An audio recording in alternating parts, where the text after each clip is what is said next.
Hi guys, मैं हूँ आपका प्रिय दोस्त कमलेश मिश्रा अहमदाबाद से। जैसा कि आप देख रहे हैं ચોમાસાની એન્ટ્રી ફૂલ ટુ બેટિંગ શરૂ થઈ ગઈ છે અને આપણા ઘરમાં તમે જોઈ રહ્યા છો ગરમા ગરમ યમી એન્ડ ટેસ્ટી ભજીયા બની રહ્યા છે। તો તમે જોઈ શકો છો પૂનમ ભજીયા બનાવે છે ગરમા ગરમ યમી એન્ડ ટેસ્ટી બટાકાની પતરી। અને તમે જોઈ રહ્યા છો આપણે ડુંગળીના ભજીયા બનાવવાના છે। આપણે મેથી લેવા ગયા હતા બજારમાં તો મેથી મળે નહીં, તો પછી કહે છે કે ચાલો આપણે હવે બટાકાની પતરી અને ડુંગળીના ભજીયા જ બનાવી નાખીએ। અને તમે જોઈ શકો છો કે યમી એન્ડ ટેસ્ટી ભજીયા બની રહ્યા છે અમારા ઘરમાં। તો ચાલો ભજીયા ખાવા હોય તો જલ્દી ફટાફટ આવી જાઓ। તમે જોઈ શકો છો ગરમા ગરમ બટાકાની પતરીના ભજીયા છે, બહુ જ ગરમ છે।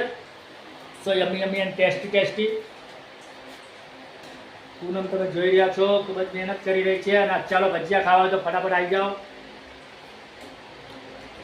સો યમી એન્ડ ટેસ્ટી ખૂબ જ સરસ મજાના ભજીયા છે અને ચોમાસામાં ભજીયા ખાવાની મજા આવે। તમને શું ભજીયા ભાવે મારા વાલા? તો તમને ભજીયા ભાવતા હોય તો અમારી ચેનલને સબસ્ક્રાઈબ કરી લેજો। કમલેશ મિશ્રા નામ છે યુટ્યુબ પર, અને અમારી ચેનલ સબસ્ક્રાઈબ અમને લાઈક આપી અને કોમેન્ટ કરી અને સબસ્ક્રાઈબ કરજો। અને મોજે મોજ રોજે રોજ અમારો એક જ મંત્ર છે કે જિંદગીમાં મોજ કરી લેવાની વાલા, બાકી ઉપર જવાની ટિકિટ તો એક દિવસ કન્ફર્મ છે। એટલે જલસો મારા વાલા। તમે જોઈ શકો છો મસ્ત મજાના ભજીયા બનાવી રહી છે પૂનમ। પૂનમ તમારું કંઈ કહેવાનું થાય છે? પૂનમ એમ કહે છે કે ભજીયા બનાવવામાં બહુ વાર લાગે છે અને હું થાકી જાઉં છું।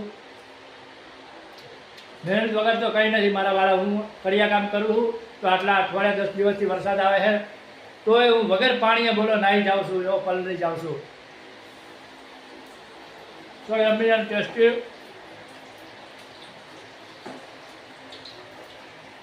બરાબર, ક્યાં બાત, મજા આવી ગયો બાકી પૂનમ શું ભજીયા બનાવે છે તમારી સબસ્ક્રાઈબ કરી લેજો।